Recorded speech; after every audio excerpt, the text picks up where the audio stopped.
Hello everyone, I'm Dr. Jyoti and I am a homeopathic consultant at Tamaria Clinic. This video is about ulcerative colitis. Ulcerative colitis जो है वो एक inflammatory bowel disease है, IBD, and आज के time पे काफ़ी लोगों को अफेक्ट कर रही है. सो अल्सरेटिव कोलाइटिस में बेसिकली अल्सरेशन होता है एंड जो अल्सरेशन है वो इनर मोस्ट लेयर जो होती है कोलोन की वो उसको अफेक्ट करती है.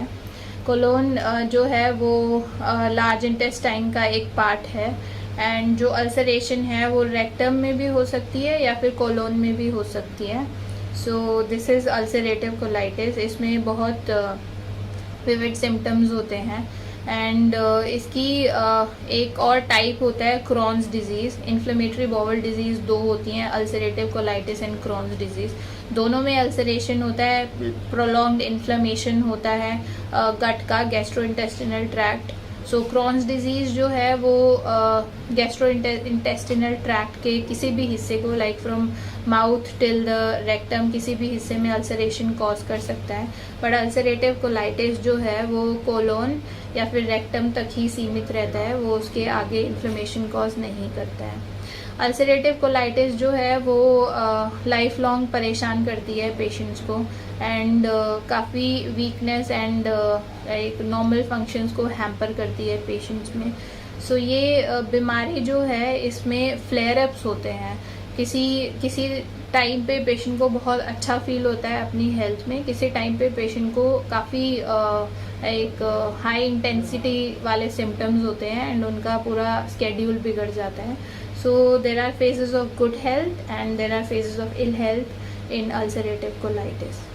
एंड कॉज की तरफ अगर देखते हैं अल्सरेटिव कोलाइटिस के तो exact cause as such it is not known, but autoimmune cause हो सकता है जिसमें जो बॉडी का इम्यून सिस्टम है वो मिस्टेकनली गट को अटैक करने लग जाता है and ulceration and inflammation cause करता है.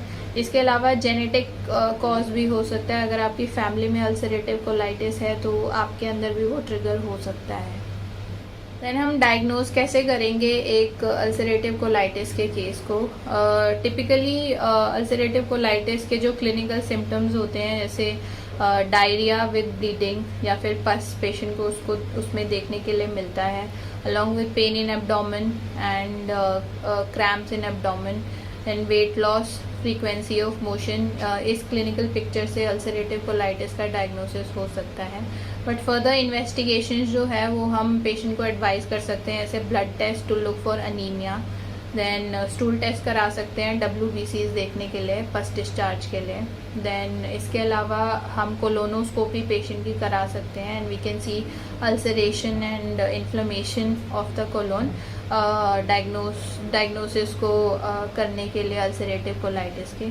अपार्ट फ्रॉम दैट हम स्टूल टेस्ट जो है वो इन्फेक्शन को रूल आउट करने के लिए भी करा सकते हैं, ऐसे पैरासिटिक इन्फेस्टेशन या फिर और कोई इन्फेक्शन अगर पेशेंट को हो तो उस केस में भी हम स्टूल टेस्ट एडवाइस कर सकते हैं पेशेंट को. And we can obviously go for CT scan and MRI to get the clear picture and उससे कंडीशन जो है वो डायग्नोज की जा सकती है.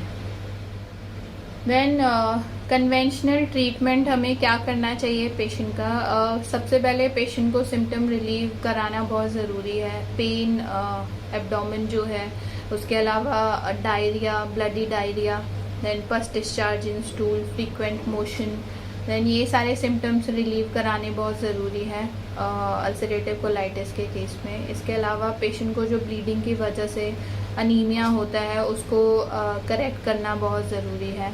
देन हम पेशेंट को एक आयरन सिरप और ये सारी चीज़ें दे सकते हैं. कन्वेंशनली ट्रीटमेंट जो है इसमें इम्यूनोसप्रेसेंट्स देते हैं इन्फ्लेमेशन को लाइक कैच करने के लिए. But I would suggest homeopathy has very good medicine for treatment of ulcerative colitis. अगर होम्योपैथी आप ट्राई करते हैं तो बिना किसी साइड इफ़ेक्ट के आपका केस ठीक हो सकता है.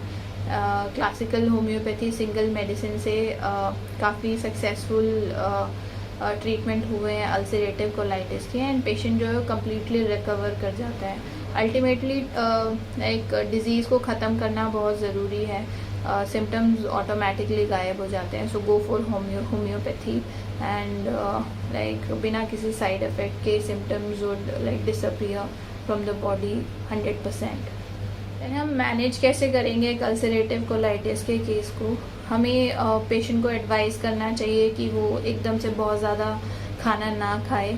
मील्स को एक स्प्लिट करना बहुत ज़रूरी है. छोटी मील्स, फ्रीक्वेंट मील्स लेना बहुत ज़रूरी है ताकि एकदम से प्रेशर ना पड़े एंड पेशेंट को डायरिया की सेंसेशन थोड़ा सा कम हो सके. इसके अलावा हमें पेशेंट को एडवाइस करना चाहिए कि वो प्लेंटी ऑफ फ्लूइड्स अपनी डाइट में डालें, जैसे कि fresh juices and water, coconut water. इन सब चीज़ों से काफ़ी फ़र्क पड़ता है. Patient should take enough water ताकि फ्रीक्वेंट मोशन की वजह से पानी की कमी ना हो पेशेंट के अंदर. देन पेशेंट को कार्बोनेटेड ड्रिंक्स नहीं लेने चाहिए. पेशेंट को कॉफ़ी नहीं पीना चाहिए. अपार्ट फ्रॉम दैट जो भी चीज़ इन्फ्लेमेशन कॉज कर सकती है, जैसे अल्कोहल है, पेशेंट को अल्कोहल नहीं लेना चाहिए. पेशेंट को स्मोक नहीं करना चाहिए एंड चूइंग टबैको पेशेंट को नहीं करना चाहिए. इन सब चीज़ों से सिचुएशन और एग्रावेट हो जाती है. देन एक आयरन डेफिशिएंसी को मेंटेन करने के लिए डाइट में आयरन वाली चीज़ें पेशेंट को एडवाइस करनी चाहिए. यानी इसके अलावा पेशेंट में काफ़ी चीज़ों की कमी हो जाती है क्योंकि एब्जॉर्प्शन प्रॉपर नहीं होता है पेशेंट का. So micro nutrients, macro nutrients and ions, cations, ये सब लेना पेशेंट के लिए बहुत ज़रूरी है. So diet is an important part. इसके अलावा पेशेंट को अपना डेयरी प्रोडक्ट लिमिट करना चाहिए क्योंकि ग्लूटेन जो है वो गट को और इरिटेट करता है एंड लैक्टोज जो है वो गट को और इरिटेट करता है. सो वीट और डेयरी प्रोडक्ट पेशेंट जितना कम लेंगे उनके लिए उतना बेटर रहेगा. जितने भी ऑटो इम्यून डिसऑर्डर्स हैं सब में wheat like gluten free diet लेना बहुत ज़रूरी है एंड लाइक लैक्टोज जो है वो भी डाइजेस्ट नहीं हो पाता है प्रॉपरली. सो ये दो चीज़ें लिमिट करनी चाहिए अपनी डाइट में. दैन पेशेंट को फाइबर कम लेना चाहिए क्योंकि फाइबर जो है वो मोटिलिटी में हेल्प करता है एंड मोशन को सॉफ्ट करता है. अगर ज़्यादा फाइबर और ले लेंगे तो पेशेंट को और ज़्यादा मोशन फील होगा एंड पेशेंट कंट्रोल नहीं कर पाएगा अपने स्टूल को.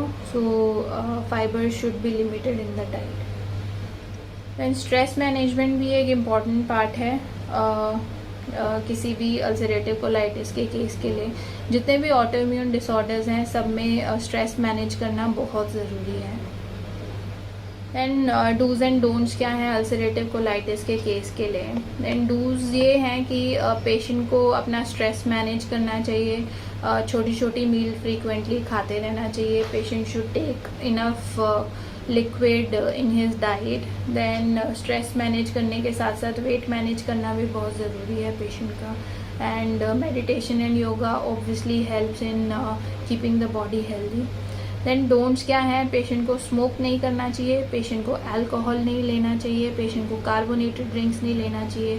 पैकेज्ड फूड पेशेंट को अवॉइड करना चाहिए. जितने भी आर्टिफिशियल कलर प्रिजर्वेटिव वाली चीज़ें हैं वो पेशेंट को नहीं लेनी चाहिए. Then patient should not take like coffee. इसके अलावा spices and fried food patient को नहीं लेना चाहिए.